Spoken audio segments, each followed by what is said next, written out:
સહજાત્મ સ્વરૂપ પરમ ગુરુ તમારો પ્રશ્ન ઉરજતા ગુણ અંગે છે. સમતા રમતા ઉરજતા, જ્ઞાયકતા સુખભાસ, વેદકતા ચૈતન્યતા એ સબ જીવ વિલાસ.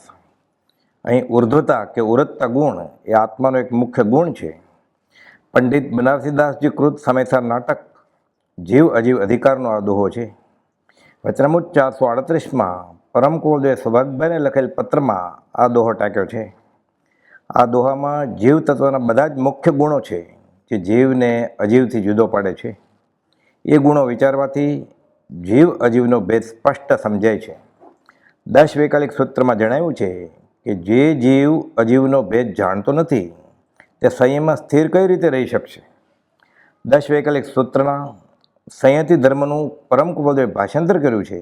વચનામૃત 60 ત્યાંનો 12મો શ્લોક છે કે જે જીવ એટલે ચૈતન્યનું સ્વરૂપ જાણતો નથી, અજીવ એટલે જળનું સ્વરૂપ જાણતો નથી, કે તે બંનેના તત્વને જાણતો નથી, તે સાધુ સંયમની વાત ક્યાંથી જાણે. જાણવાની શક્તિ ફક્ત 6 દ્રવ્યોમાંથી જીવ તત્વમાં જ છે. ઉર્ધ્વતા એટલે સૌથી પહેલો રહેનાર, મોખરાનું સ્થાન, આગળ ને આગળ. આત્મા પહેલો હોય તો જ બધું કાર્ય થાય, જણાય, જોવાય, વંચાય, વિચારાય, એ બધું આત્મા છે તો સંભવે. આ જગત પણ તે અપેક્ષાએ તેને આધારે છે. આત્મા સિવાયના 5 દ્રવ્યો પોતાને કે પરને જાણતા નથી. આત્મા છે તો તેને આધારે આ જગત છે. કેમ કે નહીં તો જગત છે નક્કી જ કોણ કરે. જગતની હાજરી પૂરનાર જીવ તત્વ છે, નહીં તો આપ મુએ પીછે ડૂબ ગઈ દુનિયા. એમ ઉરજતા ગુણને આધારે આ જગતનું વર્ણન શક્ય બને છે. 30 વિદ્યાર્થીઓના વર્ગમાં ક્લાસ ટીચર છે તો તે વિદ્યાર્થીઓની હાજરી પૂરે અને 25 આવ્યા છે અને 5 નથી આવ્યા તે નક્કી કરે. જો ક્લાસ ટીચર જ નથી તો હાજરી પૂરનાર નથી તો પછી ક્લાસ શું? ક્લાસમાં કેટલા વિદ્યાર્થીઓ આવ્યા કે ન આવ્યા તે શું? બધું શૂન્ય કે નહીં બરાબર.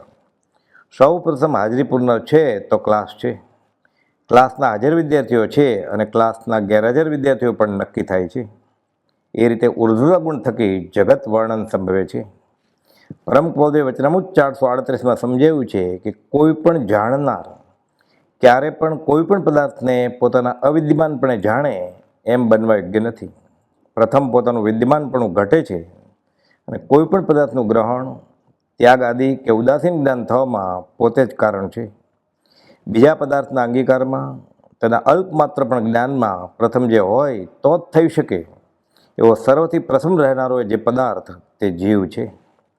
તેને ગૌણ કરીને એટલે તેના વિના કોઈ કંઈ પણ જાણવા ઈચ્છે તો તે બનવા યોગ્ય નથી.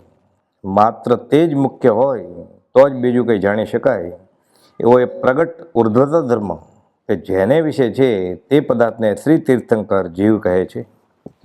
આત્માનું અસ્તિત્વ એટલે કે આત્મા છે. આત્માના 6 પદનું સૌથી પ્રથમ પદ તેની પ્રતીતિ અર્થે પણ આ ગુણ વિચારવો, સમજવો બહુ અગત્યનો છે. અને ઉર્ધ્વતા ગુણ સમજાય તો આત્મતત્વનો નિર્ણય સહેલાઈથી થાય. પોતાની આજુબાજુ જે કોઈ વસ્તુ કે પદાર્થ છે, જે કોઈ ઘટના ઘટે છે ત્યાં ઉરજતા ગુણને લઈને જણાય છે. જ્ઞાયકતા ગુણ દ્વારા જીવ ખુરશી, ટેબલ, દિવાલ, દરવાજા વગેરે જાણે, પણ સૌ પ્રથમ તે સર્વેની હાજરી પુરાણી. ઉરજતા ગુણ પહેલાં જાણ્યું તે વસ્તુઓ જ ખરેખર તો આત્માને સાબિત કરે છે. આત્મા છે તો નક્કી થયું, જો આત્મા નથી તો જાણે કોણ? ઘરે પહોંચી ગયા જાણે કોણ? સલામત પહોંચી ગયા જાણે કોણ? જુએ કોણ અને સાંભળે કોણ? દ્રવ્ય, મન કે બાહ્ય ઇન્દ્રિયો વગેરે આત્માની સત્તા વડે પ્રવર્તે છે. પોતાપણું કે આત્મતત્વ ભૂલાઈ જતાં આત્મા ભૂલવા જેવું થાય છે. તે સમજવા વિચારવા એક દાખલો જોઈએ. નદીએ 10 મિયાભાઈઓ નાહવા જાય છે. નદીમાં ડૂબકી મારીને નાહી છે. કલાકેક નાહ્યા બાદ બધા ઘેર જેવા નીકળે છે. વિચારે છે કે આપણામાંથી નદીના કુંડમાં પાણીમાં કોઈ ડૂબી તો નથી ગયું ને. વારા ફરતી વારા બધા મિયાની ગણતરી થાય છે, પણ ગણનારો પોતાને વિસારે પાડવાથી ગણનાર મિયાભાઈ પોતાને ગણતા ભૂલી જાય છે. તેથી 10ને બદલે 9 જ થાય છે. બધા મુસીબતમાં પડ્યા. હમ મેં સે એક મિયા પાણીમાં ડૂબ ગયા, અબ ક્યા કરે? એક ડાયો વાણિયો ત્યાંથી પસાર થતો હતો. જુએ છે કે આ મિયા મુસીબતમાં મુકાણા છે. નજીક જઈ હકીકત જાણે છે અને ઉપલક નજરે જોઈ લીધું કે 10 મિયા તો છે જ, પણ ગણતરીમાં ભૂલ થાય છે. 10 મિયાના નામનું એક લિસ્ટ બનાવ્યું. નદીને કિનારે બાજુની વાડમાંથી નેતરની એક સોટી કાપીને લાવ્યો અને બધા મિયાને લાઈનમાં ઊભા રાખે છે. એક પછી એક નામ વાણીઓ બોલે છે કે અબ્દુલ હાજર એક સોટી મારી અને તેને બાજુ ઊભા રહેવા કહે છે.